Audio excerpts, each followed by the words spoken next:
in that game. Next matchup, Chiefs, Raiders, 405 Oakland.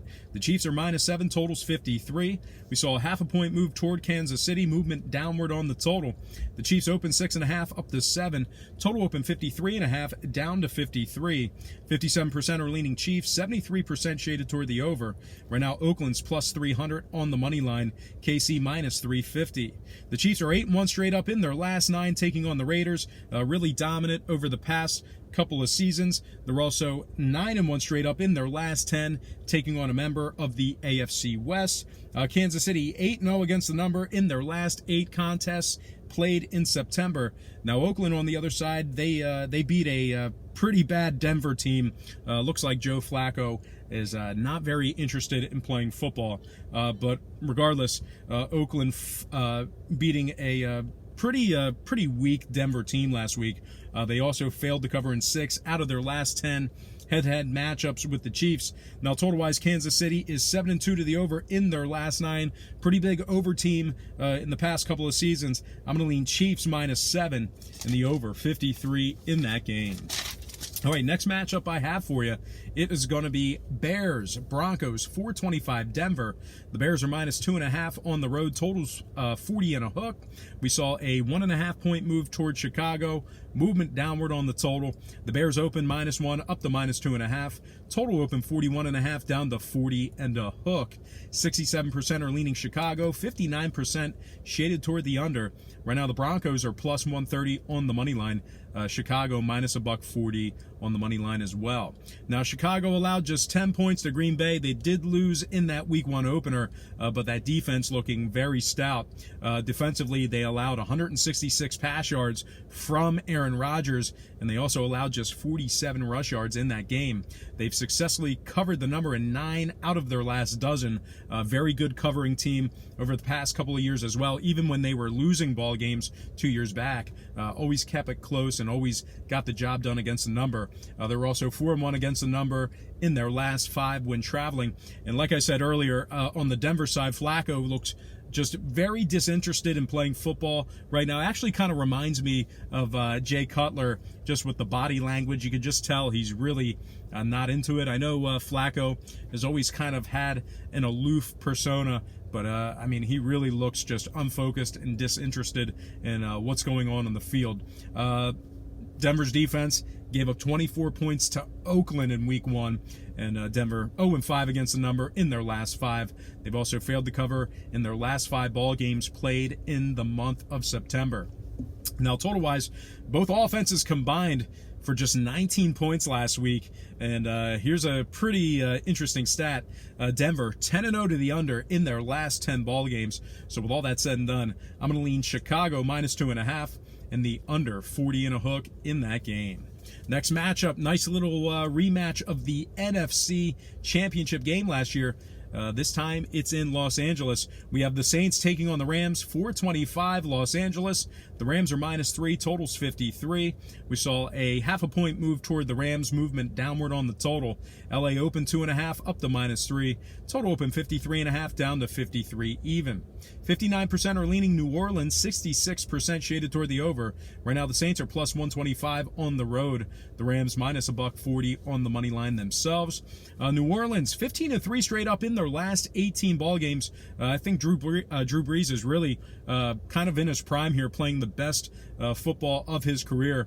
Offensively, they put up 30 points against Houston last week. Very resilient win, kind of a come from behind win with under a minute to go there. Now, the Rams on the other side, don't get me wrong, they're an awesome team. They're fantastic. But they did give up 27 points to Carolina, which Carolina has some weapons. But as the defending NFC champions, giving up 27 to Carolina is a little bit alarming, especially to a Cam Newton coming off of significant injury. They also allowed 127 yards on the ground. The Saints kind of have that two-headed monster with Kamal Kamara and Murray. And don't get me wrong, Mark Ingram was great last year, but Latavius Murray looking like he can carry the load for the Saints as well. Now, total-wise, the Rams 4-3 to the over in their last 7. New Orleans, well, their offense scored 20 points or more in 5 out of their last 7 ball games. So I'm going to lean Saints +3 and the over 53 points in that game. All right, next matchup, Sunday night primetime. We have the Eagles taking on the Falcons, 8:20 Atlanta. The Eagles are -1.5, totals 51.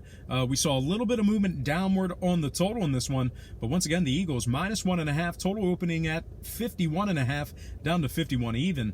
63% are leaning Philadelphia, 68% shaded toward the over. Might see this one close at Eagles -2.5, Eagles -3. Right now, Atlanta plus $1.10 at home, Eagles -120. -120 on the money line there. Now the Eagles 7-3 against the number in their last 10 head-to-head matchups with Atlanta. They're also 5-1 against the number in their last 6 ball games. They put up 32 points against Washington last week. Carson Wentz looking very good. Deshaun Jackson with 2 touchdown catches, over 50 yards last week. Just putting up a ton of points in the second half and getting back to their Super Bowl winning ways, dominating in time of possession in week 1. Now, Atlanta suffered a debilitating loss to Minnesota last week, 28-12. They failed to cover in 7 out of their last 9. Just not a great covering team as of the past couple of seasons. Just 1-4 straight up in their last 5 in September. Now, total-wise, the Falcons are 6-3 to the under in their last 9. They're also 80% to the under in their last 5 head-to-head matchups with the Eagles. I'm going to lean Philadelphia -1.5 and the under 51 in that game. And we're going to slide into our next and final game for the show. It is going to be Monday Night Football. Cleveland taking on the Jets, 8:15 New York. The Browns are -2.5, totals 45. We did see a 0.5 point fade of Cleveland and movement downward on the total. The Browns open -3, down to 2.5. Total open 45 and a hook, down to 45. 63% are leaning Cleveland, 57% shaded toward the over. Right now, the Jets are +120 at home. Cleveland -$135 on the money line. One thing to note, just found this out this morning. Sam Darnold, quarterback for the Jets, has strep throat, and his I guess his status is questionable. I know that when I played Pee Wee football, I did play a football game and practice with strep throat. So if I could tough it out at 10 years old, I think Sam Darnold should be able to do it. But regardless, the Jets failing to cover in 9 out of their last 11 ball games. They lost to Buffalo 17-16 in Week 1. They gave up 17 unanswered points. They blew a 16-point lead and lost to Buffalo late in that contest. Now the Browns really kind of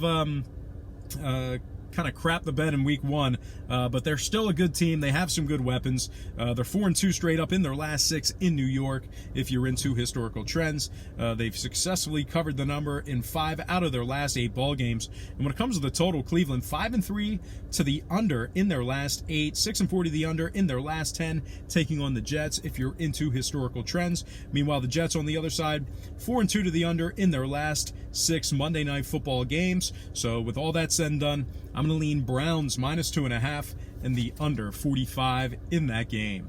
All right, guys, let's go ahead and hop into our quick picks. Quick pick recap brought to you by patreon.com/BrockPage. I'm going to lean Browns -2.5 under 45. Eagles -1.5 under 51. Saints +3 over 53. Bears -2.5 under 40 and a hook. Chiefs -7 over 53. Seattle +4 under 46. 49ers +1.5 over 45. Dolphins +19.5 under 48. Minnesota +3 under 44. Chargers -2.5 over 48. Houston -9 over 43.5. Indianapolis +3.5 over 44 and a hook. Cowboys -5 over 46.5. Giants +1.5 under 43 and a hook. Baltimore -13.5 over 46 and a hook.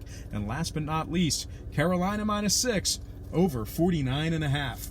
All right, guys, that is going to do it for me. Don't forget to check me out on my website at patreon.com/BrockPage. We do daily plays on that site, beginning at just $1.99 per month. We're currently 9-0 through week 0, 1, and 2 in our college football picks on that site, and that membership begins at just $14.99 a month. There's also plenty of free content there as well, including my current record and all of those different memberships. So link for that site is in the description section below. That is patreon.com/BrockPage. But most importantly, I got to thank you for joining me right here on YouTube. I really hope you enjoyed all this great free content, all this great free information. And as always, happy NFL Week 2. Best of luck to you in your plays, whether you're with me or against me. And don't forget to check me out on patreon.com/BrockPage.